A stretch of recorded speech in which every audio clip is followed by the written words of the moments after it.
ಅನ್ಕೊಂಡೆ. ನಿನಗೆ ನನ್ನ ಮೇಲಿರೋದು ಪ್ರೀತಿನ ಅನುಮಾನನ ನಾನು ಒಂದ್ ಸ್ವಲ್ಪ ಗೊಂದಲದಲ್ಲೇ ಇದ್ದೀನಿ. ಆದ್ರೆ ಒಂದಂತೂ ನಿಜ ಮಂತ್ರ, ಮುಳ್ಳು ರಬ್ಬರಲ್ಲಿ ಮಾಡಿದ್ರೆ ಚುಚ್ಚದೇ ಇರಬಹುದು, ಆದ್ರೆ ಅದ್ರ ಶೇಪ್ ಮಾತ್ರ ಚೂಪಾಗೆ ಇರುತ್ತಲ್ವಾ? ಇಲ್ಲಾಂದ್ರೆ ಅದನ್ನ ಮುಳ್ಳು ಅಂತ ಹೇಳಕ್ಕಾಗಲ್ಲ ಅಲ್ವಾ? ಇಷ್ಟೆಲ್ಲ ಹೇಳಿದ್ಮೇಲೂ ನಿಮಗ್ ನನ್ ಮೇಲೆ ಅನುಮಾನ ಇದ್ರೆ ನಾನು ಏನೂ ಮಾಡಕ್ಕಾಗಲ್ಲ. ಅದ್ಯಾಕೆ ಅಂದ್ರೆ ನಿಮಗ್ ನನ್ ಮೇಲೆ ಅನುಮಾನ ಬರಕ್ಕೆ ನನ್ ಪ್ರೀತಿನೇ ಕಾರಣ. ಕೊನೆವರೆಗೂ ನೀವ್ ನನ್ನ ಹೆಂಡತಿ ಅಂತ ಒಪ್ಕೋತಿರೋ ಇಲ್ವೋ? ಒಪ್ಕೊಳ್ಳಿಲ್ಲ ಅಂದ್ರೂ ಪರವಾಗಿಲ್ಲ, ನನಗೇನು ಬೇಜಾರಿಲ್ಲ. ಯಾಕೆ ಗೊತ್ತಾ, ನಿಮ್ ಪ್ರೀತಿನ ನಾನ್ ಗೆದ್ದೆ ಅನ್ನೋ ಖುಷಿ ಸಂತೋಷ ನನಗಿದೆ. ಅಷ್ಟು ಸಾಕು ರೀ ನನಗೆ.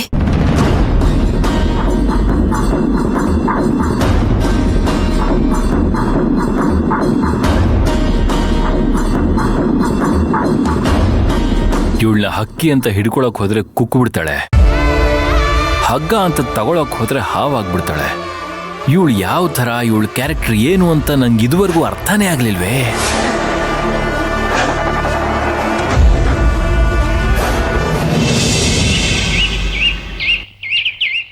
ಎಲ್ಲ ಸರಿಯಾಗಿದೆಯಾ?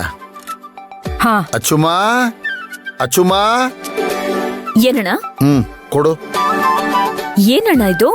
ಇದು ಇವತ್ತು ಮೊದಲನೇ ಸಲ ಆಫೀಸ್ಗೆ ಹೋಗ್ತಾ ಇದೆಯಾ ಅಲ್ವಾ? ನಾನು ನಿಮ್ಮ ಅತ್ತಿಗೆ ಇಬ್ರು ಹೋಗಿ ನಿನಗೆ ಇಷ್ಟವಾಗುತ್ತೋ ಎಲ್ಲ ಗೊತ್ತಿಲ್ಲ ಕಣಮ್ಮ, ಕೆಲವು ಬಟ್ಟೆಗಳನ್ನು ತಂದಿದ್ದೀವಿ, ಇದನ್ನ ಹಾಕೊಂಡು ನೋಡಮ್ಮ. ಆಮೇಲೆ ಒಡವೆಗಳಿದೆ, ನಿನಗೆ ಯಾವ್ದು ಇಷ್ಟನೋ ಏನು ಹಾಕೋಬೇಕು ಅನ್ಸುತ್ತೋ ಅದನ್ನ ಹಾಕೊಂಬಿಡು. ಇಷ್ಟ ಆಗುತ್ತೋ ಇಲ್ಲೋ ನಮಗೆ ಗೊತ್ತಿಲ್ಲ ಕಣಮ್ಮ, ಬೈಕೋಬೇಡ ಅಷ್ಟೇ. ನೀನು ಹಾಗೆ ಬರ್ತಾ ಇದ್ರೆ ಎಲ್ಲರೂ ನೀನು ನೋಡ್ಬೇಕು, ಆಹಾ ನಮ್ಮ ಆಫೀಸ್ಗೆ ಮಹಾಲಕ್ಷ್ಮಿ ಬರ್ತಾ ಇದ್ದಾಳೆ ಅಂತ ಅನ್ಕೋಬೇಕು.